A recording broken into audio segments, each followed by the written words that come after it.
Detectives have intensified the investigation seeking to unravel the motive behind the murder of former employee of the National Treasury Tom Osinde, whose body was found dumped in River Kuja in Kamagambo at the border of Migori and Kisii Counties. Investigators suspect that the late Osinde may have died after he was stabbed with a knife and hit with a blunt object on the head on 18th of June 2023, the same day he was reported missing. Preliminary investigations also indicate that there may have been other people believed to be Tanzanian nationals at the residence of the deceased in Ngata, Nakuru County, on the day he was reported missing, with detectives keen to unmask who they are and their mission there. Safin Acheng Oma reports. Thursday morning, the family of the late Fred Tom Osinde arrives at Migori Hospital mortuary. Their mission to pick the body of their kin, who was reported missing on 18th of June 2023 at his home in Ngata, Rungai, Nakuru County. The body of the late Osinde was discovered on 22nd of this month, 4 days after he was reported missing, floating at River Kuja in Kamagambo area at the border of Migori and Kisii Counties. It was first taken to a private morgue in Migori, which could not admit it on grounds that it was unclaimed. Hence, it was moved to Migori Level 4 Hospital, which is a public facility, where it has been lying until early Thursday morning, when it was positively identified by his son, who was accompanied by detectives from the Directorate of Criminal Investigations. The body of the late Osinde was then moved from Migori to Kisii Level 5 Hospital mortuary, where relatives and friends gathered in mourning. His family requesting for more time to come to terms with their loss before they can issue a comprehensive statement on the burial arrangements. Events that culminated to this day include a report by the main suspect in the murder probe, Julius Mogoi, who said that he had dumped the body in the river.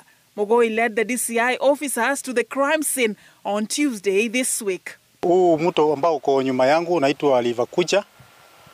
Ndio tulikuja jana na kitengo cha DCI mahali ambapo mshukiwa huyu Julius Mogoi alisema kuwa alitupa mzee kwa huu mto. As the family awaits to have an autopsy carried out on the body of their kin to ascertain the cause of the death. In Nakuru County, DCI forensic experts and crime scene analysts returned to the late Osinde's residence to conduct further investigations into what has now turned from a missing persons probe to a murder probe. Okay. Sources privy to the investigations told us that the late Osinde may have been killed on 18th June 2023, the day he was reported missing. It is said that Osinde may have succumbed after he was stabbed using a knife and hit with a blunt object on the head at his Ngata home.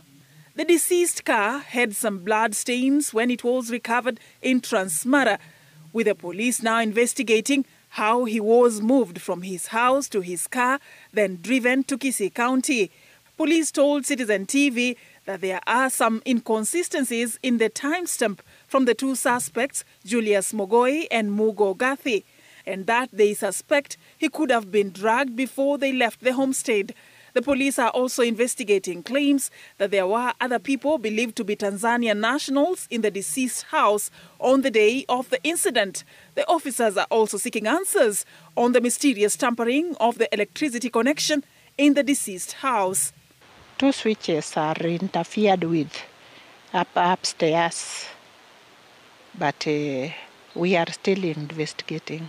So I cannot tell whether it was before or during the period, because the family members, close family members, were not around during the period. As the murder probe intensifies, detectives are seeking answers on who killed Tom Osinde, what was their motive, and how they managed to execute the murder and dump his body. In the meantime, the main suspects, Mogoi and Mugo, are in police custody and will be detained for 21 days after the police asked the court for more time to conclude investigation. Safin Acheng Oma, Citizen TV.